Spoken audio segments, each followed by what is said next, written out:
Okay, welcome everybody. We're so delighted to have you with us today for our Accepted Students webinar for the Independent School Leadership Master's Program. I am Dr. Carrie Grimes, the program director.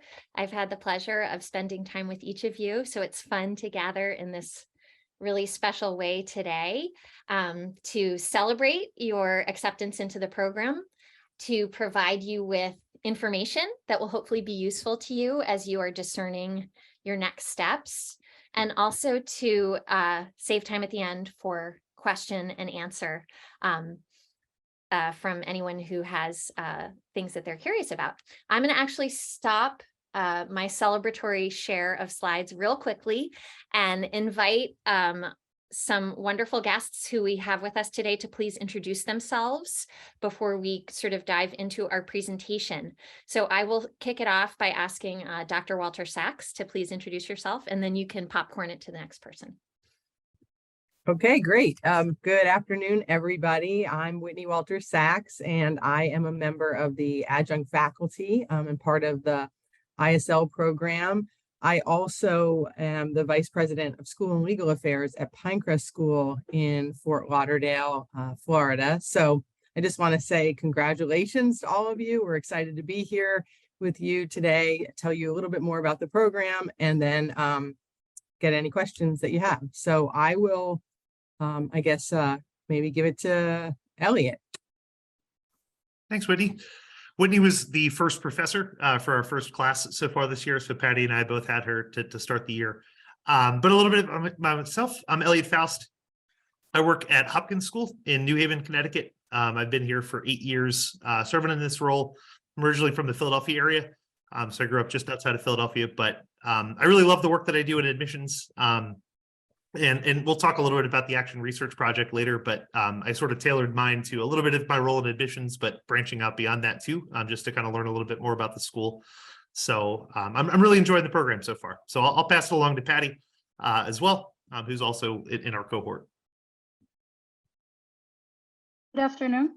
My name is Patty Gomez. Thank you, Elliot, for the popcorn. And I'm in Fort Lauderdale. I'm the World Languages Department for Pinecrest School. I'm in the same school at Whitney is at, and I've been enjoying the program so far. Welcome everybody here, and I hope that you guys have a ton of questions. We're excited to share. I'm going to send it over to Kelly. Thanks, Patty. My name is Kelly O'Mara. I work at the Baylor School in Chattanooga, Tennessee, where I serve as a college counselor, as well as a dorm parent, and have just finished my ISL experience, sadly. So very proud, very excited, but also bittersweet because I loved it so much. And happy to be here with a fellow cohort member, and I'll pass it on to Justin. Thank you, Kelly. My name is Justin Butler. I'm Director of Enrollment Management here at Holland Hall. We are pre-K through 12th grade day school in Tulsa, Oklahoma. I also am an assistant coach for our football and track programs as well. So thankful for the opportunity to be here with you folks and share a little bit more about my ISL experience, and hope everybody's doing well. Thank you. Thanks, everybody. So appreciate your participation today, alumni and students. We really have the dream team here. So looking forward to having them share their experiences along with Dr. Walter Sachs. So I'm going to go ahead and jump into some slides. I've had the chance to really, I think, clearly explain our program to everybody here today, but I'm just going to do a quick helicopter ride over some of the highlights to refresh folks' memories. And then our focus for today is really going to be on alumni and student and faculty stories. I want you to hear from the individuals who are part of our community about their experiences in the hopes that that will inform your discernment regarding matriculation. So let me go ahead and share my slides.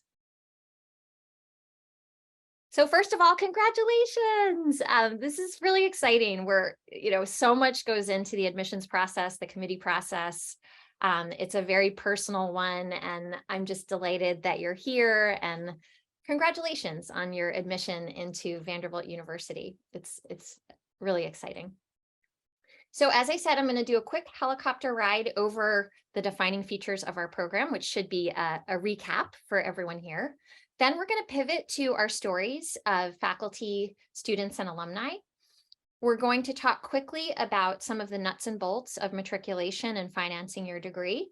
I'll also be sharing some graduate student resources that I think are pertinent when you are considering enrollment. We'll talk real quick about summer logistics and then hopefully have time for questions. So that's the plan for today. So, when I think about the value proposition of the Independent School Leadership Master's Program at Peabody College, these are really the highlights, the key facets that I think differentiate our program, our culture, our community in the landscape. And so many of these we've talked about in our one-on-ones, but there's a proven galvanized alumni network in the ISL program that becomes really a lifelong resource throughout your career. And we have a really good track record of career advancement amongst our alumni. And so that's sort of a pride point. I do think that the reason that so many alumni succeed in advancing in their careers is not just the preparation they get in the program, but their optimization of that network of people who are sort of in their corner, if you will. And that's both people in the ISL program alumni community and in the broader Vanderbilt University network and community. Our blended learning model, this model has really been handcrafted with the busy independent school professional in mind, people who are engaged in what I like to think of as the juggle struggle of coaching, holding down a job at an independent school, perhaps navigating other commitments outside of the schoolhouse with regards to family and community. And so we've really tried to build a program that has that sensibility at the center of it. The synthesis of theory and practice. We like to spend some time up in the clouds talking about theoretical frameworks and looking at the scholarship and the literature, but we're very focused on its relevant applications to your lives in your schools and the phenomena and problems of practice with which you are engaging. And so synthesizing theory and practice in ways that are meaningful and relevant to the participants in the program is a key focus. The career embedded learning aspect of our program. What I mean by this is the fact that, on a Tuesday night, you'll be in the Zoom room unpacking ideas with cohort mates, and you will return to your place of employment the next day with a heightened sensibility about certain facets of your organization, new awareness about some of the roles which colleagues across campus are engaged in. And this ability to immediately apply your learning to your organizational setting, we believe amplifies relevance and knowledge acquisition for students. The action research facet of the program, we've talked about this in our one-on-ones, the ability to deeply investigate a problem of practice or a phenomena of interest. Our cohort community, this is like our special sauce, the relationships. We are a relationship-oriented program, and we believe that you have as much to learn from one another as you could ever learn from the faculty or the curriculum.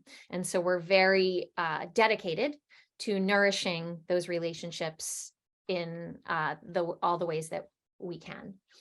And then finally, let's be honest, Vanderbilt's pretty amazing. It's an incredible world-class research university. Peabody is consistently ranked as a top 5 school of education in the United States. The resources, the networks, the opportunities to take advantage of being a member of those communities is really important. And so, those are our key value propositions. Who thrives in our program? As mentioned, our program is really built for busy folks who are doing this work every day.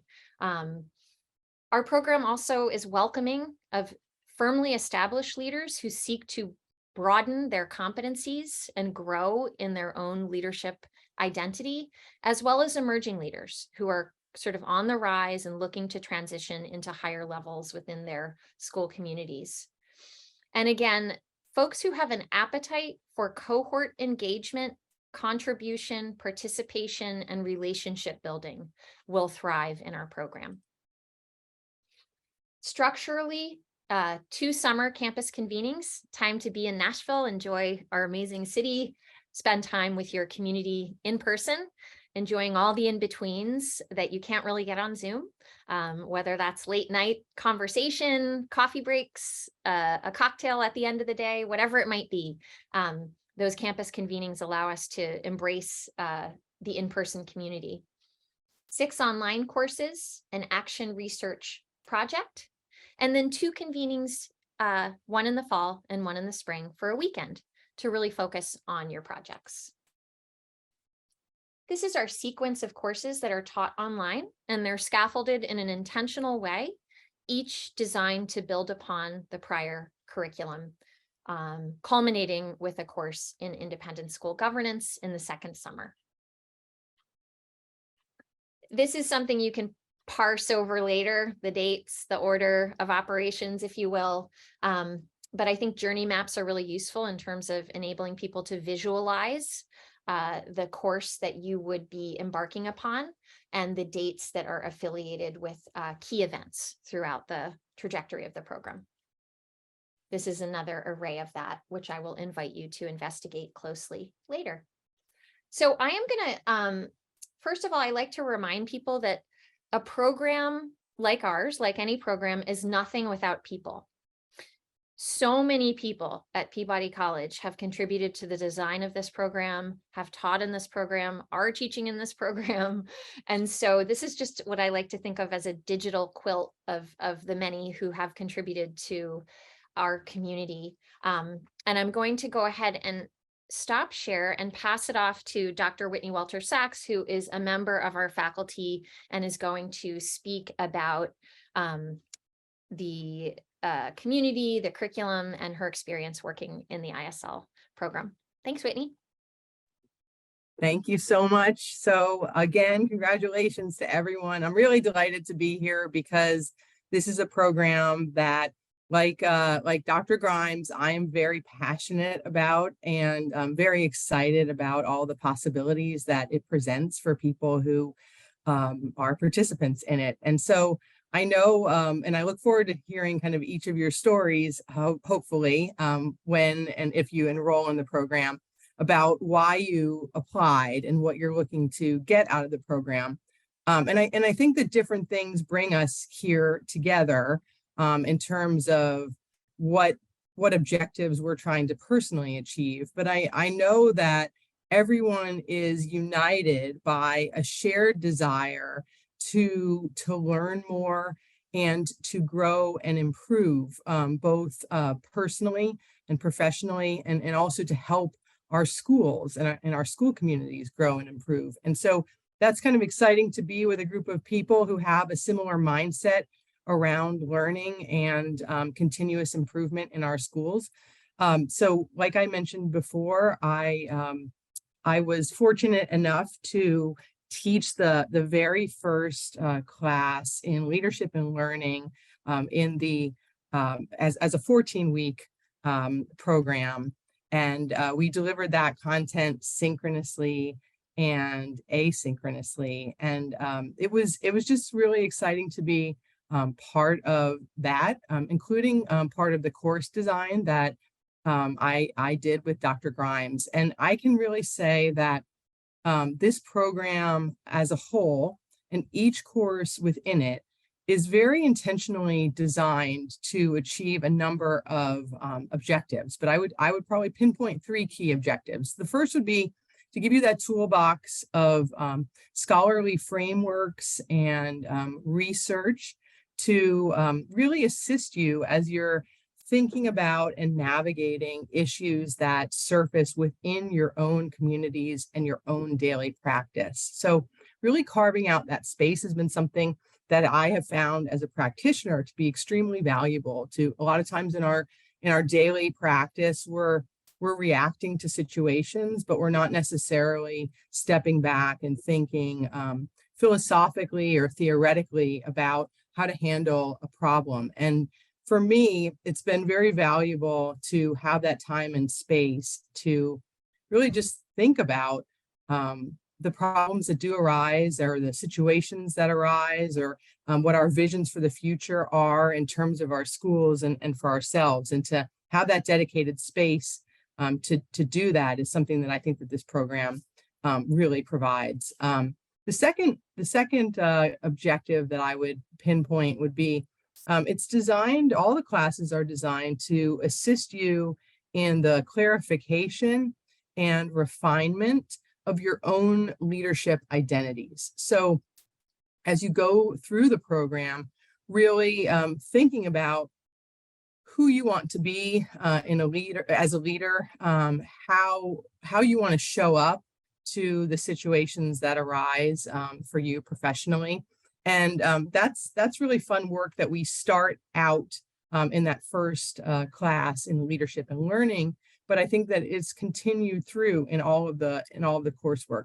And then third, and perhaps most fundamentally, we are trying to form community, and that community exists on a number of different levels. So the community is that you'll form is, within your cohort is something, those relationships, and I know that Kelly and Elliot and Patty and Justin will speak to this. But I can say from my own, I did doctoral work at Vanderbilt, and that cohort still remains to this day people that I lean on when I have a question or I have an accomplishment that I want to celebrate, or an issue that I want to think through. Those are the people that I go to, and I think you're going to hear the same from our awesome panelists today. So that community of people in your cohort is going to be of great value. And then you have this expanded community of all the people who form part of the ISL program. So it's going to be graduates of the program, and then all the professors who participate in the program. That's going to be like a close-knit community that you're going to be able to lean into, draw upon, and just collaborate with for many years to come.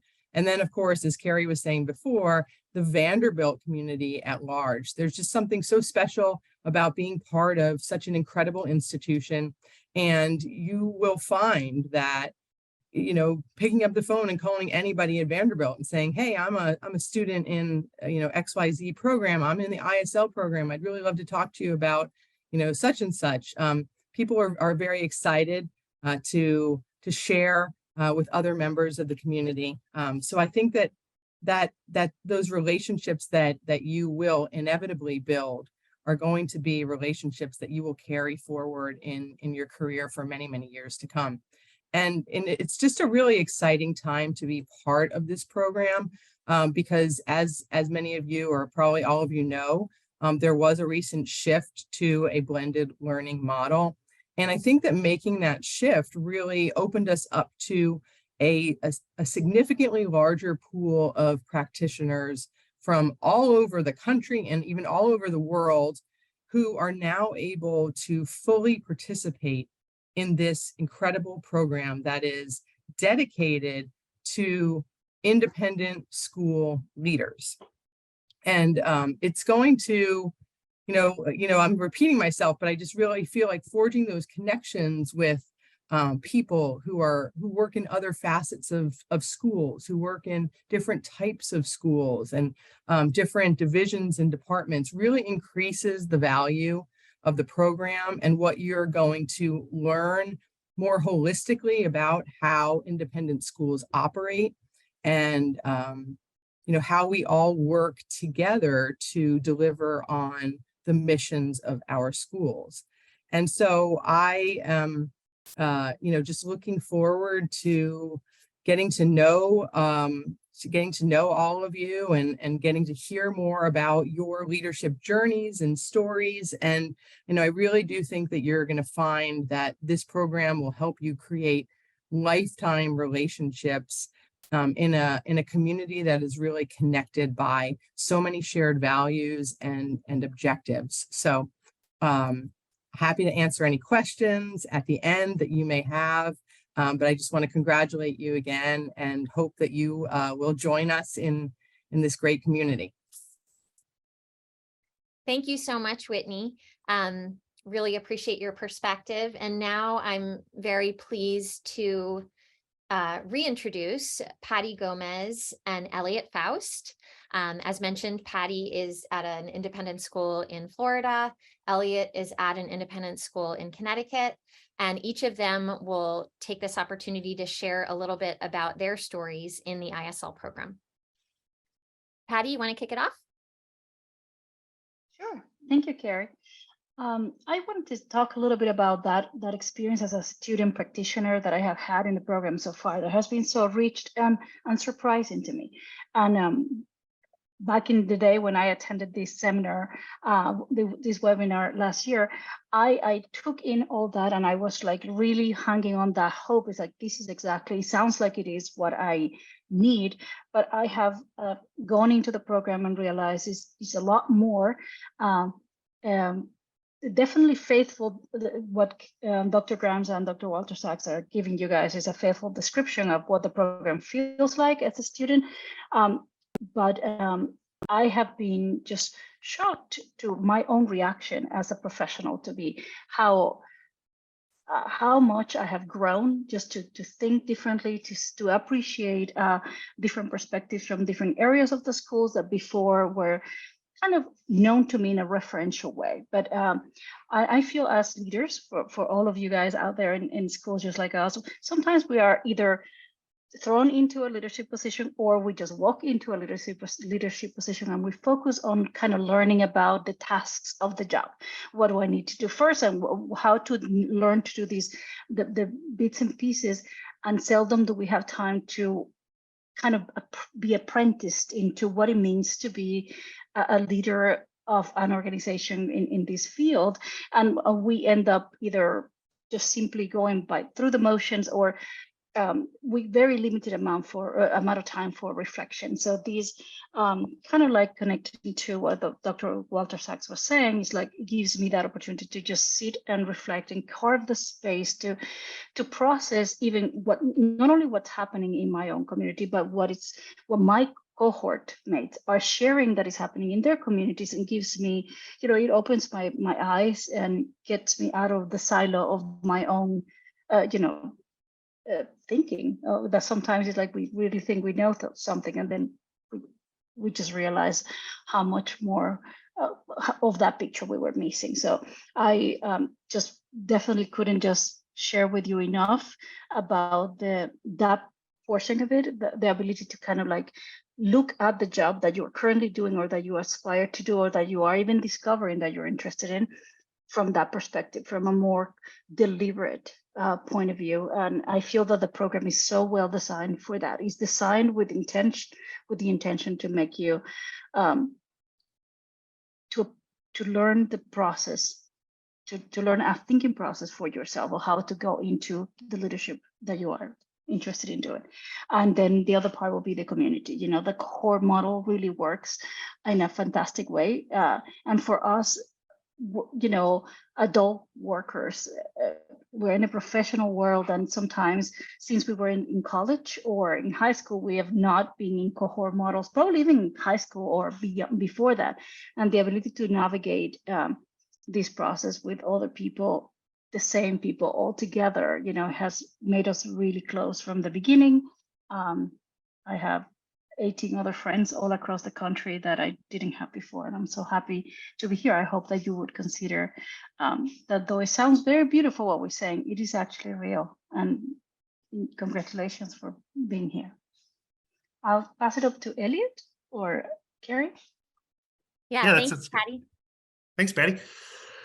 Yeah, I think kind of thinking about my own experience with the program, I'd thought about the ISL program, I think, for a number of years. It had been something that kind of reflecting on the work that I was doing at my work specific to admissions. There's not really like an admissions master's out there or kind of a master's program specific to that. So I felt like finding a program specific to independent schools and kind of learning a little bit about my role, but obviously like outside of the world that I've done for the past, I guess now 10 years of working in admissions. It's been really helpful, I think, in that way of kind of like re-seeing the school that I work at or kind of reframing the school that I work at in a lot of these different areas and roles and really important positions. So not that I didn't meet these people previously, but I felt like I've really gotten to know some of my current community members a lot better. Just kind of using them as a resource to kind of check in with them We've had papers, I remember for one of our classes, we had to kind of do a marketing presentation. So I worked with our communications director. We've done work on diversity, equity, and inclusion that's kind of given me the opportunity to work with that director as well. So really, I think kind of forcing you to go out in your schools and communities and get to know people a little bit better. A word that we use oftentimes, or we've used a lot in the program, is talking about siloing. So sort of thinking about ourselves and sort of like the experiences that we have within our own silo, but not really getting to know the other kind of areas or the other silos, kind of around campus. So I think it sort of made me rethink, my current work and what I'm doing now in my community and kind of thinking about other roles or other areas. I really couldn't speak to the networking piece enough. I think Patty alluded to that. I work in admissions. I meet new people every day. Like that's kind of part of my job. I always felt like the idea of networking always felt like a little bit of a dirty word. Like anytime you were going to like a networking event, it sort of felt very inauthentic. And you're meeting these people who you're probably not going to see again, or you might not see again. And you're sort of like putting yourself out there. This, I would say, is the most natural networking experience I've ever had in the most positive way, where you really are kind of getting to know the different people in the communities and like the work that they're doing at their schools. Because you can learn through a lot of different lenses. We have 18 people in our cohort, so that's 18 different lenses that we're kind of looking at problems and opportunities through. So I've really appreciated that bit. And speaking to what Dr. Grimes was describing, like the previous cohort model of being primarily like in the summer, where people were meeting each other in the summer and then kind of working the 2 summers. I appreciated having Dr. Walter Sachs' class on leadership for about 10 weeks or so before the start of our summer program, where we actually got to know each other for about 10 weeks. Online, it wasn't not quite the same as in person, but it still felt very like authentic and like real connections. So it was less so meeting people for the first time when we were together in the summer, but more just kind of continuing the work that we've been doing together, just kind of in an in-person capacity. So I've really appreciated it. I think it's busy.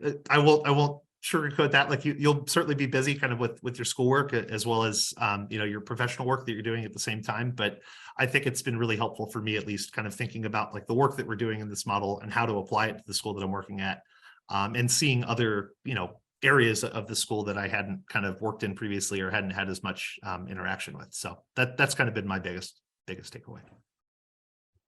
Thank you so much, Elliot and Patty, for those student perspectives. Looking forward now to transitioning to the alumni point of view with Kelly and Justin, who recently graduated from the ISL program, and so can give a little bit of that retrospective view. And I will kick it off with Kelly. Perfect. Thank you. It's so funny. Everything I'm hearing, I'm like, yes, exactly. So y'all took some of my best points, but I'll echo them just to reiterate. I think that it's interesting. Like Elliot, I spent a couple years considering the ISL program. I joke with Carrie that like I probably have the most number of like applications started on the Vanderbilt admissions portal. But when I finally took the jump, like the timing on it felt right for me. And I did consider other programs across the country.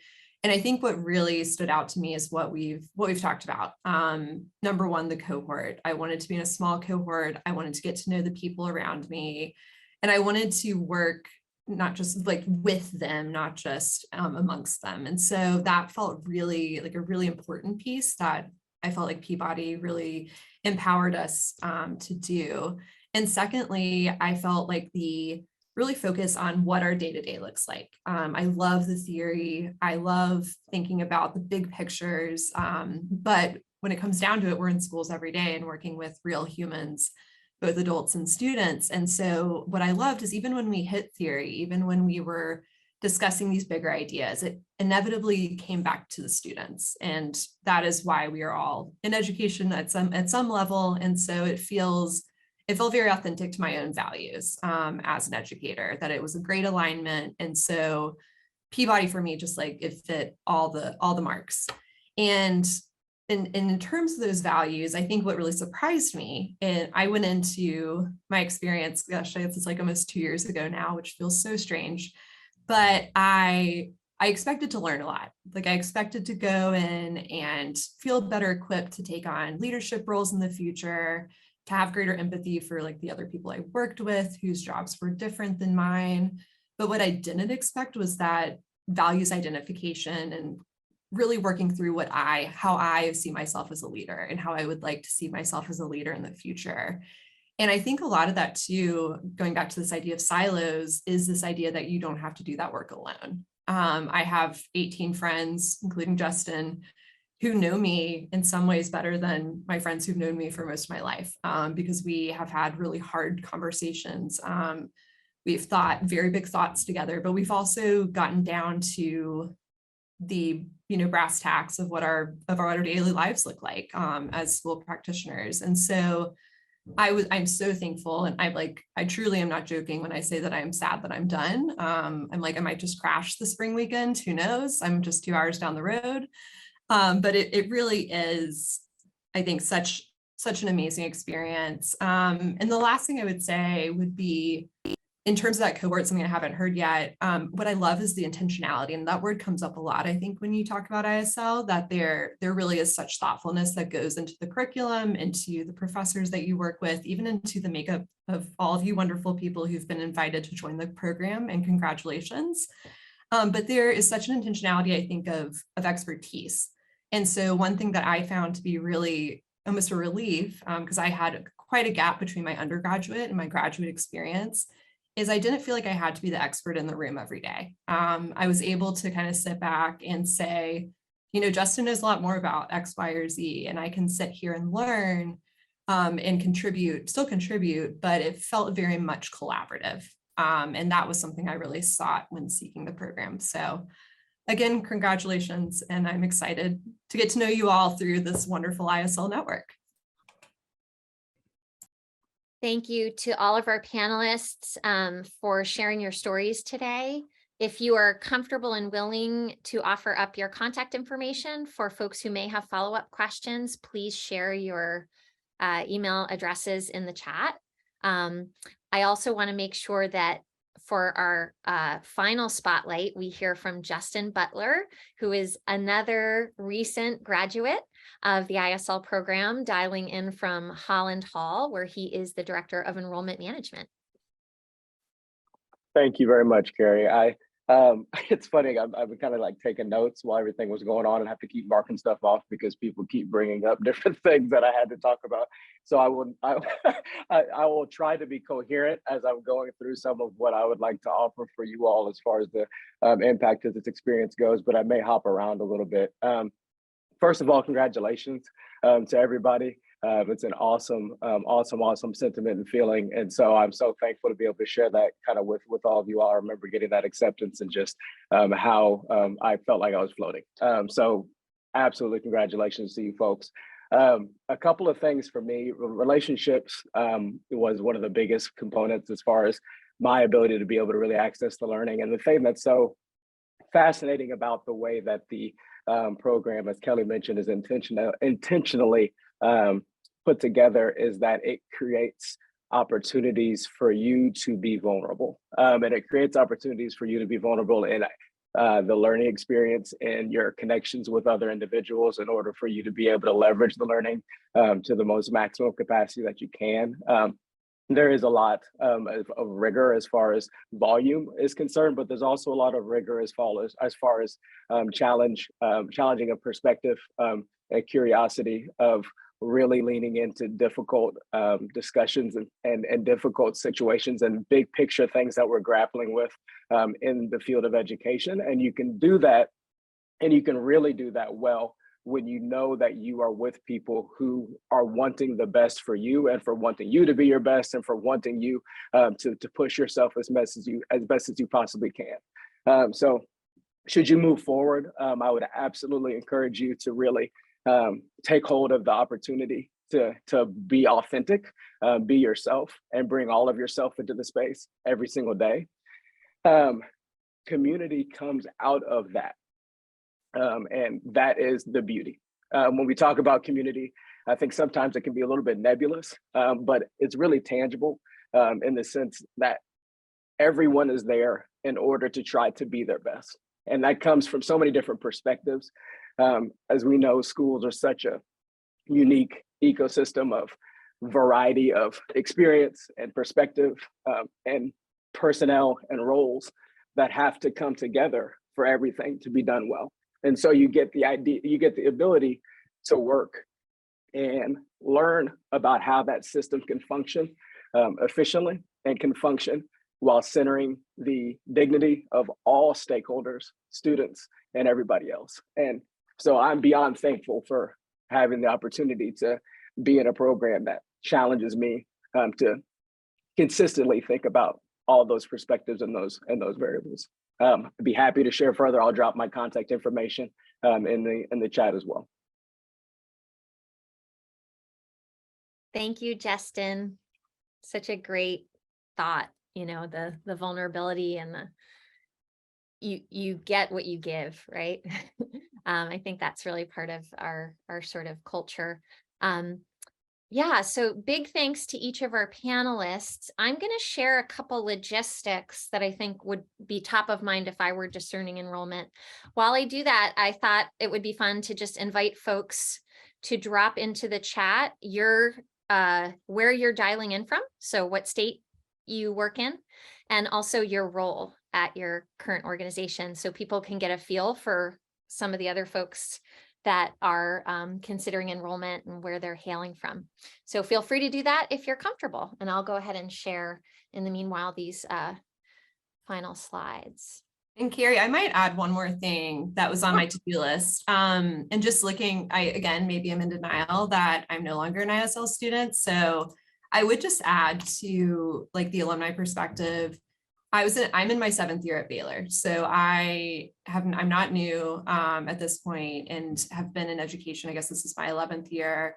But I have noticed this like shift within my school that I was able to have conversations and be invited into conversations that I think that without this program, maybe might not have been an opportunity that was passed to me in that way. And so the only other thing I would add is I think not even now once I finished it, but even when I was in it, I felt empowered to put myself out there in a different way. And I think moving forward, I think I'm positioned to a space in which if I were to look for an advancement of my title or an opportunity at my school or another school, I feel not because of like the title of Vanderbilt or the title of MED, I really feel empowered to do so because of everything that we have talked about in this space so far. So sorry to forget that before.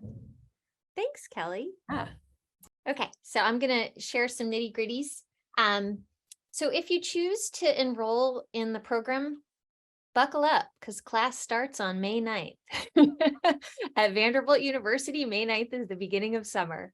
For all of us who have worked in independent schools, myself included, May is not a great time to launch into something because there's a lot going on in your school, but you'll make it happen. The course is an exciting introduction into the program and into leadership identity work. So just kind of want to give people a heads up about that.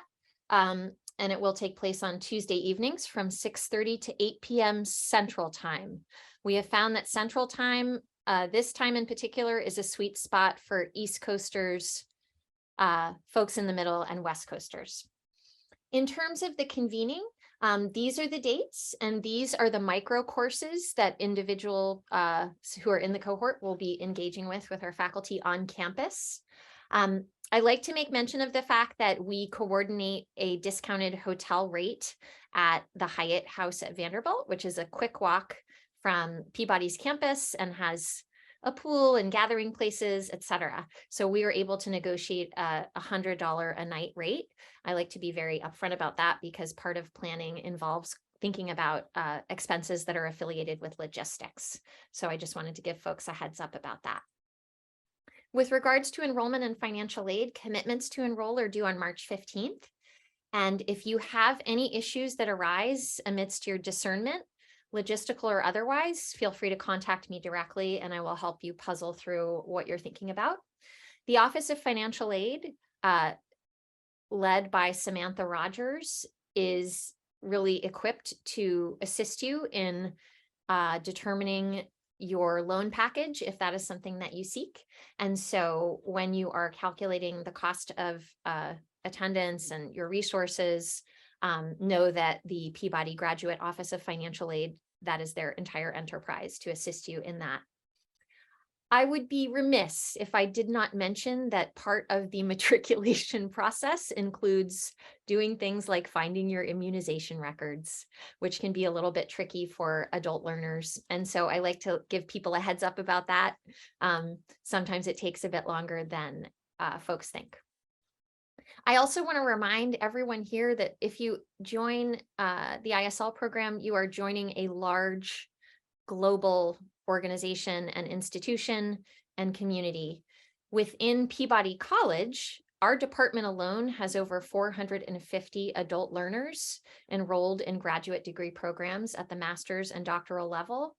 And resources are available to all participants in programs and to alumni, ranging from our Office of EDI to student engagement and well-being offerings and career services.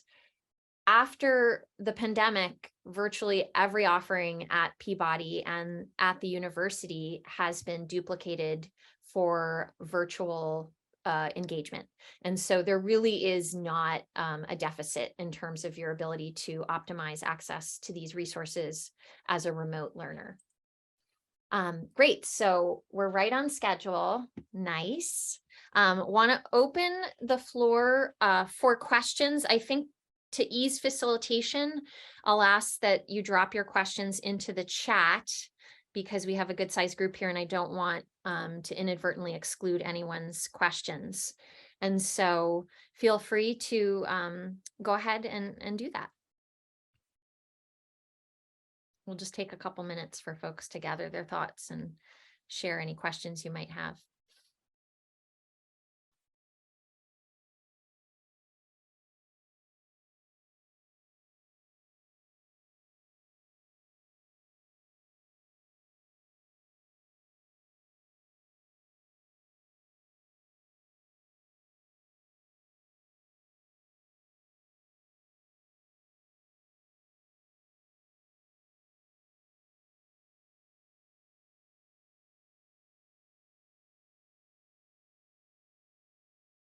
Okay, thanks, Melissa. We'll get started with your question. Great question about matriculation. So yes, immunization records are required, as mentioned earlier. And in terms of other documents that are essential to your enrollment, I would say the other key ones include official transcripts from any institutions of which you are an alum. Many times in the application process, unofficial transcripts get uploaded. And so the official transcript from the institution is essential to facilitate matriculation. Other questions? What is a specific moment that will stick with you from participating in the program? I will open that up to our alums and students. Who wants to bite? Elliot? I'll go. This is sort of, I was thinking about what Justin shared about just kind of being authentic and people sort of being open. It really, I think kind of having the Zoom classes before we met in the summer allowed us to really kind of dive in a lot deeper once we were in person and kind of spending that time together in the summer. So I can think of like specific exercises or as Carrie likes to call them, they're kind of like warm up exercises in the morning. So every day that we would convene in the summer, kind of like thought sparkers or things that we could talk about. So I feel like honestly, some of those were super powerful. Like I don't want to share people's personal details or like private details, but just like we did one where we talked about kind of the origins of our names and kind of like, you know, what is sort of our naming story or sort of like what is the history of ourselves. And I think that really allowed people to kind of open up and to talk about specific things to themselves that maybe they hadn't shared before kind of in our, you know, in our Zoom setting or it just felt a lot more real, I would say in that way. Like it got a little bit emotional. I think people just kind of being open and vulnerable, but I think also creating that space really like that was one of the first times for me that I was like, okay, everyone really is here kind of for each other and like looking out for each other and pulling people in, you know, and I think that was also like where that real feel of networking was coming through, was it was less so like just kind of like putting on a show and performing in front of people, and then, you know, you turn your Zoom off and then you go home and, you know, you go back to your next class. It felt like a real moment of everybody being able to kind of open up and share with each other. So I think the summertime is super valuable. I'm sure Kelly and Justin can talk because they had the longer periods over the summer, but just that 10-day, you know, stretch that we had was amazing for, you know, wanting to spend time with each other outside of class, and that the school day would end and then be planning like, what did we want to do that evening, and like other times to hang out with each other. So that's something that really kind of, I would say, stood out to me.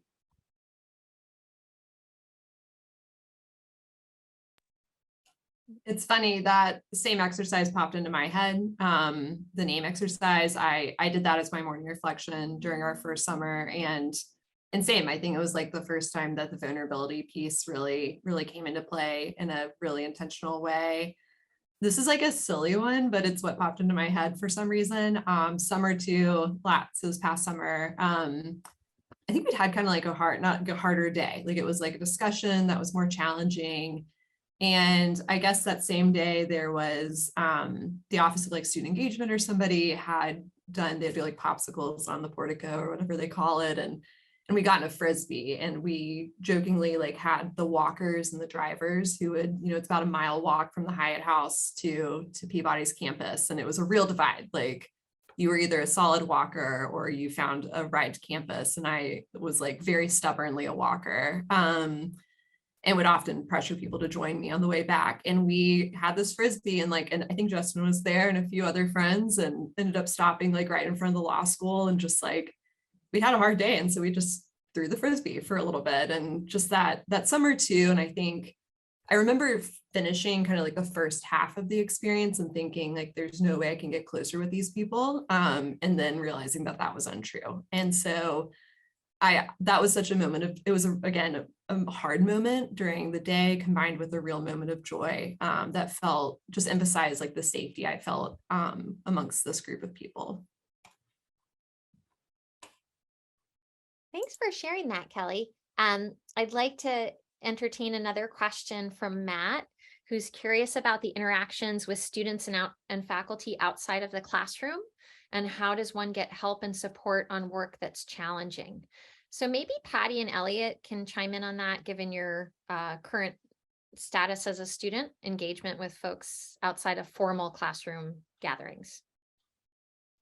Absolutely. I'll jump in for this one. I'll say, you know, one of the biggest things for me, and I know for my cohort mates, is being access to resources, but not just a link to an article or just the amazing amount of research that we have actually dove into, but the people that is that cohort feel is not just your cohort mates. They are in student role, but also our teachers. You know, like we carry them with us. They're like, we are an entire group, and they are available to us at all times. Even if we're doing another class, we might just jump in and drop an email to a teacher about something that we needed to do that was related to their field. Or they say, hey, this is something, if you're working on that class, here is something I worked before on this. So they're always available to us. And without going too far, you know, Whitney was our first professor, and we kind of coalesced as a group around her class and all we did. And she's ever present in all our, what we do as a person, and what she taught us and what she allowed us to think about. And then in our social interactions, I think that we're always looking forward to having her with us. We're always looking forward to connecting with the teachers that we have. You know, dropping an email to Dr. Neal, and he will immediately, you know, send you, hey, this is definitely something I want you to think about. And just to kind of tie up something that both Elliot and Kelly were talking about, is that personal thing. Just when you are doing the reflective practice and being vulnerable, being yourself, when you're playing Frisbee or doing something spontaneous, that's not just with your cohort mates, it's also with the faculty involved. So it's an extended group, and I feel like this is a good time as ever to mention that, you know, the intentionality behind all this, I think, is centered at Carrie's feet. She models this for us, and I think she creates an environment in which this is what is real. So the professors are there for us, and there is a real talk. There's not this institutional talk that we probably are, kind of so accustomed to always saying what is the right thing, or not that we don't say the right things. What I mean to say is we do, but we hear real voices. I hear Whitney's real voice and Dr. Cannon's real voice and their personal take on it, rather than a scripted or what they would perceive would be the right thing to say for something. So I really hearing their actual voices, and they're pushing us to just put out there our actual voices too, has been like phenomenal. Yeah, and just to add on to that, I think we're as a class, we're very connected. We talk pretty much every day. Like there's a group thread that's kind of constantly being updated every day with sort of sometimes school related, sometimes just more fun celebrating people's birthdays. But I think like we do connect a lot. Like we spend a lot of time talking to each other. And the faculty accessibility piece. We met who our now spring professor is over the summer, just as a hello. He came in to introduce himself to our class, and he was like, here's my cell phone number. Like if anybody wants to shoot me a text or give me a call, like I'm happy to chat with you. So I remembered when this class started in like the beginning of the class, he's like, here's my number in case you guys don't have, I already had it in my phone. Like I had forgotten that I'd taken it over the summer. Like it really, it's a small enough program where you really get to know your teachers and the other people in your class particularly well. And they know how they can kind of help you. So I know Whitney, I'd reached out to her kind of for help in our first semester with some things. Dr. Cravens, when we were doing kind of our research methods class, which was the material itself was maybe a little bit denser than some of the other or bigger kind of picture thinking. She was super helpful for kind of chatting and meeting with her outside of class. So every teacher I think we've had so far has been really accessible and amenable to that, even with this being, a almost completely online type program, at least during the school year. So. Thanks for sharing those experiences. I think that Brandon's question is sort of a lovely end note for our gathering today. For the current students and alums, is there something you wish you'd asked when you were still a prospective student, like that you would have wanted to know about, or that you would put forward on behalf of others? I'm happy to hop in here on that question. I'd almost say more broadly, not one specific question, but just to kind of combat that notion of embarrassment where you feel like you're going to ask something and everybody's going to look at you like, what is he talking about? Why are they asking that question? Right? Like that feeling we all get in those situations where we feel like everybody in the room is looking at us, to let go of that and ask the question. Be curious. Whatever the question is, whatever that's on your mind, ask it. And make sure that you really take advantage of those situations and those opportunities. So I would say just completely lean into that curiosity.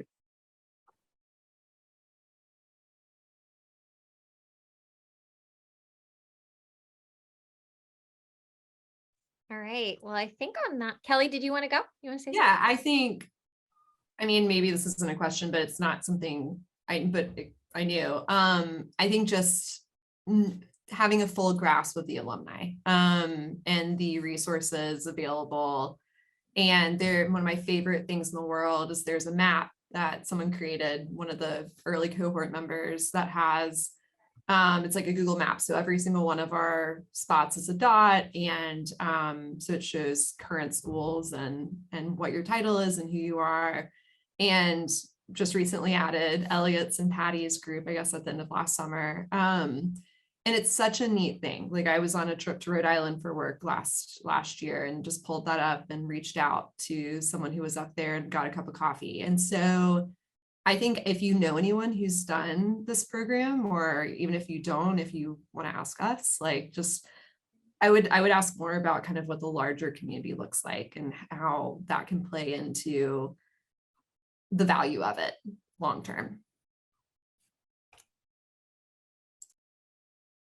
Thank you for that. I'm going to just do a fun little screen share of what Kelly was talking about. So we have an interactive map that has all of our alums, different cohort names going back, and you can kind of click on people and see where they are and what they're doing. And so this resource is quite valuable as folks are looking to, you know, connect with others, build their relationships, do some networking, looking for a job in a particular neck of the woods. And so this is what Kelly was talking about. But yeah, like my research is in alumni relations, and this is a very galvanized network, surprisingly so. And it's a community of practice. It's not a network that I manage. They are self-managed, which is really fascinating. So I'm going to share my slides one more time in the chat. This has all the information that was shared today, including some hyperlinks that might be of use. Thank you for your interest in our program. Thank you for spending time with us today to find out more about what we offer. And know that we are all available to you as you engage in this next phase of discernment. And regardless of your decision, we wish each and every one of you all the best. So thanks for being here today. So long.